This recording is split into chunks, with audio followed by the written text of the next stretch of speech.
수구초심이라는 고사성어가 있습니다.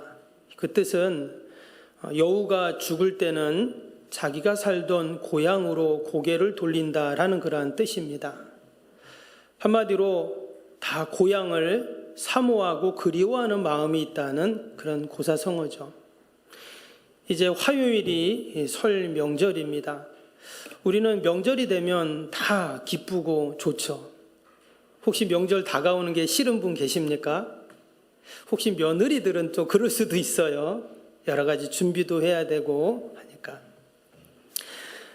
우리는 고향에 명절이 되면 고향에 계신 부모님 또는 가족들, 친척들을 찾게 됩니다. 왜냐하면 고향은 우리에게 포근함 또 기대감을 주기 때문이죠. 지금은 고인이 되셨지만 그 삼성 회장이셨던 그 이건희 씨가 유명한 말을 했죠. 부인과 자식 빼고는 다 바꿔라. 들어보셨죠? 그래서 그랬는지 이 삼성이라는 회사가 무한 경쟁 이 사회 속에서 세계적인 초인류 기업이 되었는지도 모릅니다. 사람들은 할 수만 있으면 다 바꾸려고 합니다. 그래서 취미도 바꾸고 습관도 바꾸고 또 집도 바꾸고 차도 바꾸고 때로는 이름도 바꿉니다. 어떤 분은 호적도 바꾸고 심지어 국적도 바꾸기도 합니다. 이처럼 다 바꾸는데 여러분 바꿀 수 없는 것이 딱 한 가지 있습니다. 그게 바로 고향입니다. 내가 태어난 고향은 바꿀 수가 없죠. 평소에는 잊고 살지만 우리가 이처럼 명절이 되면 많이 듣는 단어가 바로 고향이라는 단어입니다. 그래서 고향이 어디십니까? 또 고향 가십니까? 이런 얘기들을 하게 되죠. 경기가 아무리 안 좋고 힘들어도 코로나가 이처럼 계속 확산이 되어도 또 고향 가는 길이 그렇게 막히고 힘들어도 사람들은 다 고향을 찾아갑니다. 특별히 각박한 도시에서 살았던 사람들은 더욱더 마음의 안식처로 고향을 그리워하죠. 왜냐 마치 고향은 어머니의 품과 같기 때문에 그렇습니다. 자기가 자란 곳, 부모님이 계신 곳, 또 조상들의 무덤이 있는 곳, 어린 시절 놀던 그 고향을 다들 그리워하기 마련입니다. 그래서 이번에도 고향을 찾는 우리의 자녀들 또는 가족들이 있을 텐데 여러분 그들을 반갑게 맞이해 줄 수 있기를 바랍니다.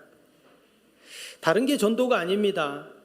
혹이나 우리 가족들 가운데 아직 예수님을 믿지 않는 자들이 있을 수도 있는데 그들이 고향에 왔을 때 우리가 기쁜 마음으로 반가운 마음으로 그들을 다 품어준다면 여러분 그것이 바로 전도가 되는 거죠. 아마 줄곧 태어난 곳에서 살고 자란 곳에서 사는 분들은 고향에 대한 생각이 덜할 수 있습니다. 그러나 저처럼 태어난 곳에서 오랫동안 이미 타지에서 이렇게 살다 보면 고향에 대한 향수, 고향에 대한 그리움들이 각별합니다. 성경에도 보면 그런 사람들이 나오죠. 야곱이 그랬고요. 요셉이 오랫동안 타향에서 그들은 살았습니다. 그리고 그곳에서 죽었죠. 근데 그들이 죽기 전에 뭐라고 합니까? 나의 유골을 우리 고향에다가 좀 묻어달라. 이런 유언을 하고 그들이 죽게 됩니다. 이처럼 사람들은 자기가 태어나고 자란 고향에 대한 그리움이 다 있기 마련입니다.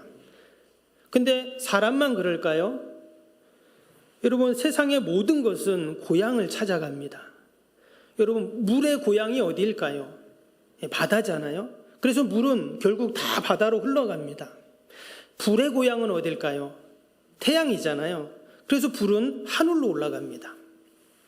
누가 만들었는지 참 잘도 만들었죠. 여러분 육신은 흙으로 왔기 때문에 흙으로 돌아갔죠. 그런데 우리 인간은요 세상의 다른 피조물과는 다른 또 하나의 고향이 있다는 거예요. 오늘 성경에서는 그 고향이 어디인지를 분명히 우리에게 이야기해 줍니다. 오늘 16절 말씀 다시 보겠습니다. 16절 앞부분을 보시면 제가 읽겠습니다. 그들이 이제는 더 나은 본향을 사모하니 곧 하늘에 있는 것이라. 여기 보니까 더 나은 본향이라는 말이 나왔어요. 그리고 그 본향은 어디 있습니까? 하늘에 있는 것이다 이랬어요. 즉 하늘 본향, 하늘 고향을 말씀하고 있죠. 우리가 아는 것처럼 히브리서 11장은 믿음의 장이다 이렇게 말합니다. 여기에는 많은 믿음의 선진들이 기록이 되어 있는데요. 이들은 다 하나같이 믿음으로 이 땅에서 살았습니다. 즉 다른 말로 하면 하나님의 말씀을 믿음으로 지키면서 살았다는 말이죠. 그리고는 결국 마침내 하늘 본향을 그들은 들어가게 됩니다. 그렇다면 하나님께서 약속하신 그 더 나은 본향, 그 하늘 본향은 과연 어떤 것인가? 말씀드린 것처럼 사람은 죽으면 다 흙으로 돌아가게 되어 있습니다. 그런데 우리 믿는 자들은요, 우리 믿는 자들의 영혼은 더 나은 본향으로 들어가게 됩니다. 그래서 그 더 나은 본향을 우리는 늘 사모하며 기다리며 소망하며 이 땅에서 살아가죠. 근데 이 본향이라는 말은 말 그대로 뭡니까? 원래 고향이라는 뜻이잖아요. 여러분, 우리에게는 다 원래 고향이 다 있습니다. 근데 이 땅의 고향만을 생각하게 되면 바로 본향인 하늘 고향을 잊어버린다는 거예요. 우리의 믿음의 선배들은 하나님의 약속의 말씀을 꼭 붙잡았습니다. 그리고 더 나은 본향, 더 나은 하늘 고향으로 그들이 다 돌아갔어요. 저와 여러분들에게도 이 하늘 본향을 향한, 그 고향을 향한 간절함과 그한 믿음이 날마다 넘칠 수 있기를 축복합니다. 오늘 말씀에는 그 육신의 고향과 하늘 고향을 비교해서 설명을 하고 있습니다. 아브라함은 자신의 육신의 고향, 금이 환영할 수 있는 사람이었습니다. 그러나 그는 육신의 고향으로 돌아가지 않았어요. 그 육신의 고향을 그는 포기했습니다. 그리고 진짜 고향인, 본향인 바로 하늘 고향을 그들은 사모했다라는 것입니다. 육신의 고향을 집착하지 않았어요. 그리고 하늘 고향을 사모하는 그 모습을 뭐라고 말했냐? 오늘 13절을 보시면 이 사람들은 다 믿음을 따라 죽었으며 약속을 받지 못하였으되 그것들을 멀리서 보고 환영하며 또 땅에서는 외국인과 나그네임을 증언하였으니. 여러분, 우리나라에도 많은 외국인들이 살고 있죠. 여러분, 그들이 우리나라에 왜 들어왔습니까? 어떤 분들은 국제 결혼을 해서 사시는 분도 계시지만 대부분은 돈을 벌기 위해 또는 여행을 위해서 우리나라에 왔습니다. 때문에 어떤 시간이 되면 그리고 또 어느 정도 돈을 벌면 그분들은 다 고국으로 돌아갈 분들이죠. 근데 그분들이 우리나라에 와가지고 땅 사고 집 사고 막 그렇게 삽니까? 그렇지 않거든요. 여행이 끝나고 또 기간이 지나면 다 그들은 자기네 나라 고향으로 돌아가는 사람들입니다. 오늘 본문에 나오는 믿음의 선배들은요, 이 땅에서 자신들이 천년 만년 살 것처럼 살지 않았다고 말을 합니다. 그 단어가 바로 외국인과 나그네처럼 살았다는 그러한 말씀이에요. 여러분, 우리의 인생을 종종 광야로 비유를 합니다. 이스라엘 백성들이 출애굽에서 광야 40년을 그들이 거하게 되는데, 여러분, 그들이 광야에 있을 때 그들은 건물을 짓지 않았어요. 그들은 광야에서 불편하지만 임시 처소인 천막을 치면서 생활을 했습니다. 왜냐? 그곳은 머무는 곳이 아니기 때문이에요. 원래 어디로 갑니까? 그들은 약속의 땅 가나안 땅에 들어가야 할 백성들이기 때문에 그 광야는 지나가는 곳이었어요.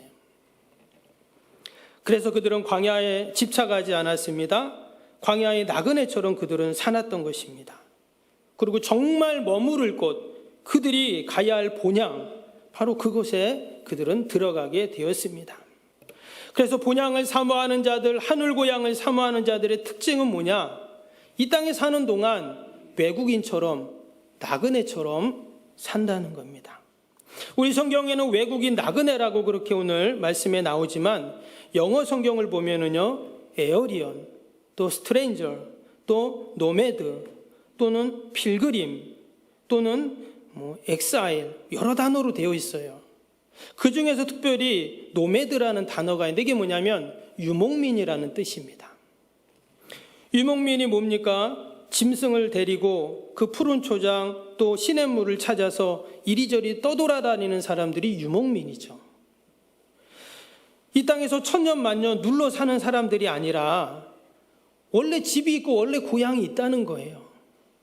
그래서 유목민처럼, 나그네처럼, 순례자처럼, 유배자처럼 이 땅에서 살아간다는 거죠. 그것이 바로 우리 그리스도인들의 정체성입니다. 아브라함은 창세기 23장 4절에 뭐라고 했냐면 나는 나그네요 이렇게 말을 했어요. 야곱은 창세기 47장 9절 말씀에 보니까 바로왕을 만났을 때 그에게 뭐라고 말했냐면 내 나그네 길의 세월이 이렇게 말을 했어요.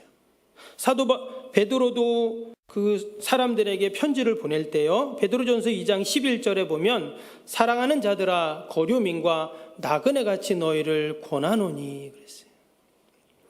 하나같이 우리 성도들은 저 하늘 본향을 바라보면서 또 소망하면서 이 땅에서 천성을 향해 가는 거룩한 순례자의 삶이다라는 것이죠. 여러분, 저와 여러분의 삶이 이 땅에서 순례자의 삶인 줄로 믿습니다. 아멘. 우리 옆에 있는 분에게 한번 해볼까요? 우리는 거룩한 순례자입니다. 한번 해보세요.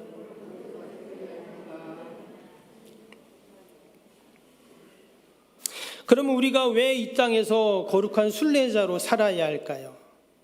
더 나아가서 왜 그러면 우리가 그 본향에 가야 되냐 하는 거예요. 오늘 말씀의 16절을 보겠습니다. 16절 후반절에 보면 후반절에 그들을 위하여 한 성을 예비하셨느니라 이렇게 말씀합니다. 우리가 본향에 반드시 가야 할 이유가 있는데 그 더 나은 본향을 향해서 가는 이유는 그 성에 그곳에 한 성을 예비해 두셨기 때문이에요. 그래서 본향을 사모하며 살아가는 자들은 늘 우리가 생각해야 할 것이 뭐냐면 하나님이 나를 위해서 그곳에 한 성을 예비해 두셨다. 내가 거할 것을 하나님이 장만해 두셨다라는 그 믿음과 소망이 우리 가운데 늘 있어야 합니다. 다니엘과 세 친구는 어느 날 나라가 망했습니다. 그래서 먼 타향에 가서 포로 생활을 하게 됩니다. 그래도 낙심하지 않고 열심히 최선을 다해서 살았어요. 그랬더니 그들이 나라에 요직을 맡게 됩니다. 근데 왕이 하루는 법령을 내려요. 큰 금심상을 만들어 놓고 그 앞에 절을 하라는 겁니다. 만약에 절을 하지 않으면 자신들이 갖고 있었던 지위, 권세, 명예 다 없어질 뿐만 아니라 죽게 된다는 거예요. 근데 만약에 그 금신상에 절을 하면 그 모든 신분이 유지될 뿐만 아니라 더 큰 복을 받는다. 이런 법을 만들었습니다. 그럼 다니엘과 세 친구는 어떻게 해야 될까요? 잠시 잠깐 절하고 회개할 수도 있습니다. 그런데 그들은 어떻게 하냐? 죽을 각오를 하고 절을 하지 않아요. 여러분, 그들이라고 자신들의 목숨이 아깝지 않고 자신들이 누리는 그 권세와 지위가 아깝지 않았을까요? 그렇지 않습니다. 그러나 우상 앞에 타협하지 않고 하나님을 배신하지 않았습니다. 왜 그랬는가? 바로 그들은 오늘 16절 말씀처럼 하늘 본향, 더 나은 본향을 사모하는 자들이었기 때문이었습니다. 그리고 그곳에 나를 위하여 하나님이 한 성을 예비하셨음을 확신했던 자들이에요. 이 땅의 권세와 지위와 그 부귀도 당연히 귀하고 소중합니다. 그러나 하늘 본향, 나를 위하여 예비하신 한 성과는 비교할 수 없다는 거예요. 그래서 그들은 믿음을 지키다가 죽어도 내가 갈 본향이 있는데 하는 그 마음을 갖고 그들은 그 우상 앞에 절하지 않았던 것이죠. 여러분, 하나님께서 나를 위하여 예비하신 성, 우리가 언젠가 그곳에 들어가서 영생복락을 누리고 또한 이 땅에서 누렸던 부귀 권세와는 비교할 수도 없는 여러분 더 큰 의의 면류관이 우리를 위해서 예비되었는 줄로 믿습니다. 스데반 집사는 돌에 맞아 죽으면서도 어떻게 했습니까? 복음을 전했습니다. 우리가 하나님을 믿어도 예수님을 믿어도 편하게 믿을 수 있어요. 또 어려울 때는 숨어서 믿을 수도 있습니다. 그런데 그 스데반 집사는 결코 쉬운 길을 택하지 않았습니다. 왜 그랬을까요? 그런 복음의 비밀을 알고 또 복음의 맛을 알았기 때문입니다. 여러분, 등불이 있는데 그 등불을 등경 아래 두는 사람은 없습니다. 여러분, 횃불을 높이 들어서 어둠을 밝히는 법이죠. 스데반은 자신이 만난 예수님, 자신이 깨달은 그 복음을 높이 들어서 모든 사람들이 다 구원받기를 원했던 것입니다. 나만 구원받고 나만 그 본향으로 들어가는 것이 너무나 아쉬웠던 거예요. 우리가 때로 맛있는 음식점을 갑니다. 우리 맛집에 가면 어때요? 갔다 와서 이 사람 저 사람에게 막 알려주고 싶은 마음이 있잖아요. 예전에 부산에서 연세 드신 권사님이 계셨습니다. 근데 다들 연세 드시면 무릎이 아프잖아요. 이 권사님도 무릎이 늘 아프셔서 교회 올 때마다 힘드세요. 그래서 교회가 이렇게 계단이 슬로우 계단으로 되었는데 본당에 올라가시려면 올라가다가 몇 번을 쉬셔요. 무릎이 아파가지고. 근데 어느 날 권사님이 안 보이시더라고요. 그 알고 봤더니 이제 병원에 이제 무릎 수술하러 가셨어요. 그리고 난 열흘 정도 있다가 퇴원하셔갖고 오셨는데, 이 권사님이 너무나 가뿐하게 걸으시는 거예요. 예전에 막 몇 번을 쉬셨는데 막 뛰어가듯 막 본당에 올라가시는 거예요. 그리고 나서 이 권사님이 만나는 사람마다 뭐라고 하냐? 어디 병원 가서 어느 의사한테 수술을 받아야 된다는 거예요.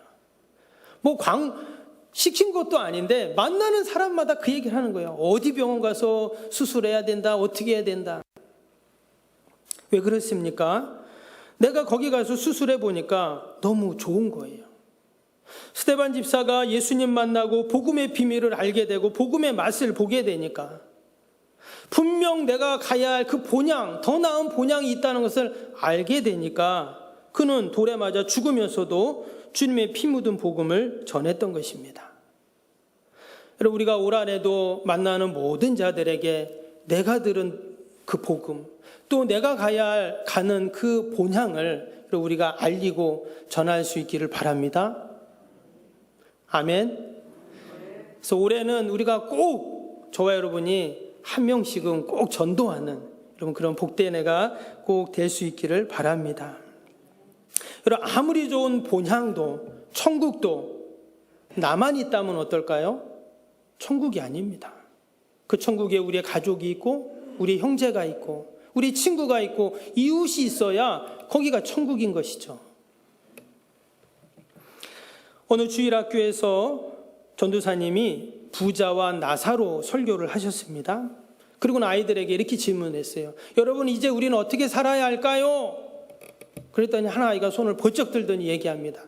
이 땅에 살 때는 부자로 살고 하늘나라 갈 때는 나사로로 살면 됩니다. 이랬대요. 상당히 재미있는 유머인데 별로 안 웃으시네요. 여러분, 솔직히 우리 가운데 그런 마음이 있어요. 부자로 살고 싶고 죽어서는 나사로 같이 되고 싶고, 여러분, 우리한테 솔직한 그러한 마음들이 다들 있다는 것입니다. 이 땅에 살아가면서 어때요? 풍성하고 호의호식하면서 늘 부족함 없이 넉넉하게 충만하게 이렇게 살길 원하잖아요. 또 우리는 그것을 하나님께 축복받았다라고 그렇게 또 여깁니다. 그러나 성경은 우리가 이 세상 살 동안 거룩한 순례자로 살기를 원하시죠. 여러분, 하늘 고향을 그리워하는 그리스도인의 정체성은 이 땅에서 거룩한 순례자의 삶인 줄로 믿습니다. 그렇게 사신 분이 계세요. 우리가 잘 아는 한경직 목사님이십니다. 이분은 우리 교단뿐만 아니라 한국교회의 보석 같은 진주 같은 그런 분이시죠. 그의 나이 90이 되었을 때 1992년에 종교의 노벨상이라고 하는 템플턴 상을 받으셨죠. 한국교회 130년 역사 가운데 가장 큰 거목 중에 거목이 바로 한경직 목사님이십니다. 이 목사님이 어떻게 이런 거목이 되고 우리의 입에 이렇게 오르내릴 수 있었는가? 고 김중건 목사님이 영원한 청교도라는 그 책에 보면 이 한경준 목사님에 대한 일화를 기록해 놨는데요. 거기 어떤 내용이 나오면 이런 내용이 나옵니다. 1968년 서독 백림에서 열린 세계 전도회의 때 회의가 끝난 후 오후 쇼핑하는 시간이었습니다. 각국의 대표들은 부지런히 선물을 샀습니다. 나는 한경준 목사님을 유심히 따라다녔습니다. 백화점을 둘러보더니 장난감 같은 볼펜 8개를 사셨습니다. 하나에 300원 정도 될 것입니다. 그것이 전부였습니다. 텅 빈 낡은 트렁크에 10년 후에도 똑같이 낡은 그 코트를 입고 다니셨습니다. 그래서 공항 세관에서는 이 사실을 너무나 잘 알기에 한 목사님은 늘 세관을 무사히 통과했습니다. 한 목사님은 은퇴 후 서울의 대형 주택이 아닌 남한산성 밑에 혼자 기거할 수 있는 작은 18평의 집을 사셨습니다. 그리고 목회의 대물림을 의도적으로 거절하셨습니다. 기도와 말씀으로 노년을 사신 영원한 청교도의 산실이었습니다. 그가 이 세상을 떠날 때 남긴 재산은 만년에 타고 다녔던 휠체어와 지팡이와 겨울 털모자와 입던 옷가지와 생필품이 전부였습니다. 한번 사진 한번 보여줄까요? 그 오른쪽에 있는 그 침실인데요. 그리고 또 낡은 그 옷장이 있죠. 전 저 가봤는데 정말 이 한국교회 거목이라고 하기에는 너무나 초라한 그러한 남기신 게 너무 초라해요. 그런데 사람들은 이 한경준 목사님의 삶을 뭐라고 했냐면 아름다운 빈손이라고 그렇게 말씀했습니다. 이 땅에서 거룩한 나그네로 하늘 고향을 사모하면서 그 예비된 성을 바라보면서 사신 순례자였다는 것이죠. 여러분, 한경준 목사님만 그렇습니까? 우리 석병교회 지난 60년 동안 이러한 수많은 믿음의 선배들, 아름다운 빈손들이 있었기에 하나님께서 주님의 교회를 이렇게 세워 가셨는 줄로 믿습니다. 또 한 분을 소개해 드립니다. 한신대 총장을 역임하셨고 한국 구약 신약의 아주 권위자인 김정준 목사님이라는 분이 계십니다. 지금은 고인이신데요. 이분은 자신의 임종의 날을 항상 기다리면서 나는 죽는 날이라는 시를 쓰셨어요. 그 시를 한번 마지막으로 소개해 드리겠습니다. 내가 죽는 날, 내가 죽는 날은 비가 와도 좋다. 그것은 내 죽음을 상징하는 슬픈 눈물이 아니라 예수님의 보혈로 뇌제 씻음을 받은 감격의 눈물인 까닭이다. 내가 죽는 날은 바람이 불어도 좋다. 그것은 내 모든 이 세상의 시름을 없이 하고 하늘 나라로 올라가는 내 길을 준비함이라. 내가 죽는 그날은 눈이 부시도록 햇빛이 비추어도 좋다. 그것은 영광의 품에 안긴 광채를 보여줌이라. 내가 죽는 그 시간은 밤이 되어도 좋다. 캄캄한 하늘이 내 죽음이라면 거기 빛나는 별의 광채는 새하늘에 옮겨진 내 눈동자이리라. 오, 내가 죽는 날, 나를 완전히 주님의 것으로 부르는 날, 나는 이 날이 오기를 기다리노라. 다만 주님의 뜻이면 이 순간이라도 닥쳐오기를, 번개와 같이 닥쳐와 번개와 같이 사라지기를, 그 다음은 내게 묻지 말아다오. 내가 옮겨진 그 나라에서만 내 소식을 알 수 있을 터이니, 내 얼굴을 볼 수 있을 터이니. 정말 하늘 고향을 소망하고 또 기대하면서 사셨던 그러한 분이시죠. 여러분, 이제 우리도 아브라함처럼 이런 수많은 우리의 믿음의 선배들처럼 우리가 늘 하늘 고향을 소망하면서 이 땅에서 거룩한 순례자로 살아가는 저와 여러분이 되실 수 있기를 바랍니다. 특별히 설 명절을 맞이하면서 우리의 고향을 생각하면서 하늘 고향을 되새기는 저와 여러분이 되길 주님의 이름으로 축복합니다.